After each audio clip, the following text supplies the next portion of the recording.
Welcome to video 6 of 7 from the Roman Army 2021 UofW lecture on war strategy and so on.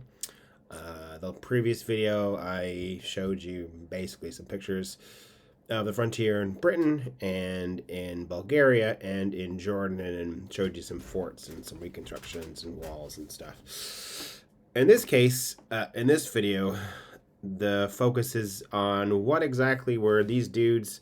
Hello, I'm a Roman soldier. What was I doing in that fort? And we're going to find out. Mr. Rabbit says that's great. Yes. Okay, so here we go. What were they doing, the soldiers in those forts? Oh, my head's disappeared. Oh, that's okay. You don't really need to see my head. But I can make a quick change. Magic. Okay, so what were they doing? Well, first, just a refresher.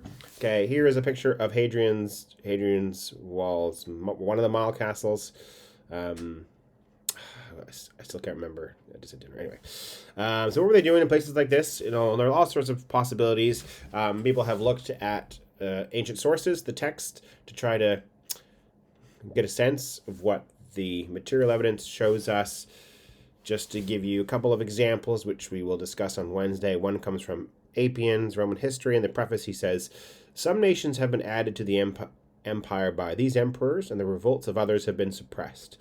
Possessing the best part of the earth and sea, they have, on the whole," and this is they being the Romans, "aimed to preserve their empire by the exercise of prudence, rather than to extend their sway indefinitely over poverty-stricken and profitless tribes of barbarians, some of whom I have seen at Rome, offering themselves by their ambassadors as its subjects, but the chief of the state would not accept them because they would be of no use to it.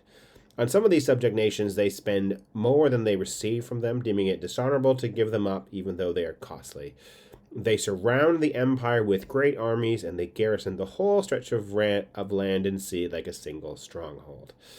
So, the Romans have an empire, which they gain through a variety of ways.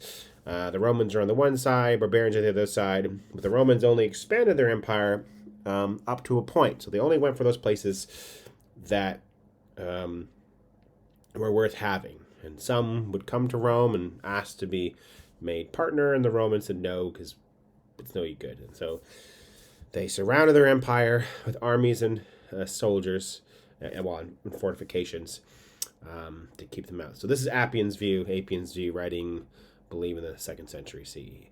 To give you another example, and he writes in Greek, here's Frontinus, who was this governor with general military experience, wrote this, amongst other things, a work on aqueducts, wrote the Stratagems, possibly something else.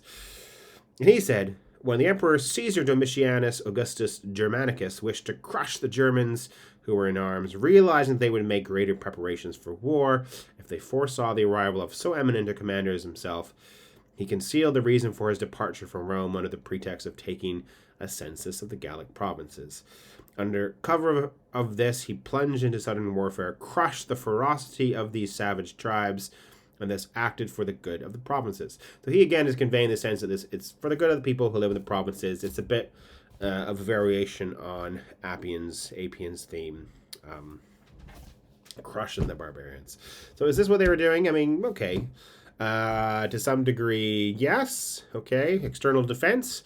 This was Luttwak's understanding, more or less. And again, some of the pushback though says that yes, okay, external threats were a problem from time to time. In the east, the Parthians, sometimes, and further west, the Dacians, Sarmatians, Germans, etc.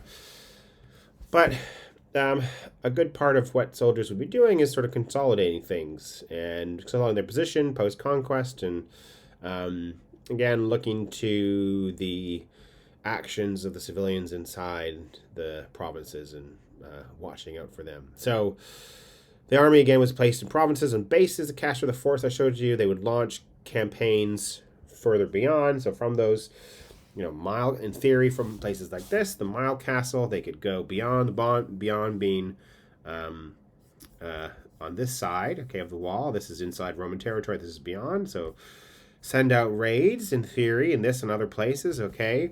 But also you can monitor traffic. So if there were often forts along roads, so those earlier ones that I showed you, if we go back to Jordan, Jamal to some degree, but also especially Kasr Bashir, which you can see here, and El Ejun.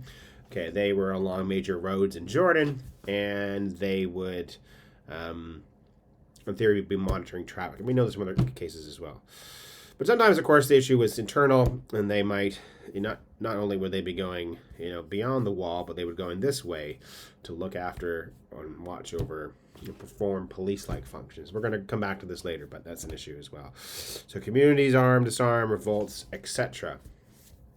So to give you an example and think about all those different kinds of wars, like the ones mentioned by Goldsworthy, okay, the Romans engaged in, some authors and what we know about historical events points to them being concerned with internal things. So Tacitus gives you one example. So the Frisian clan, hostile, disaffected since the rebellion inaugurated by the defeat of Lucius Apronius, gave hostages and settled in the reservation marked out by Corbulo, a commander, who also imposed on them a senate, a magistracy, and laws.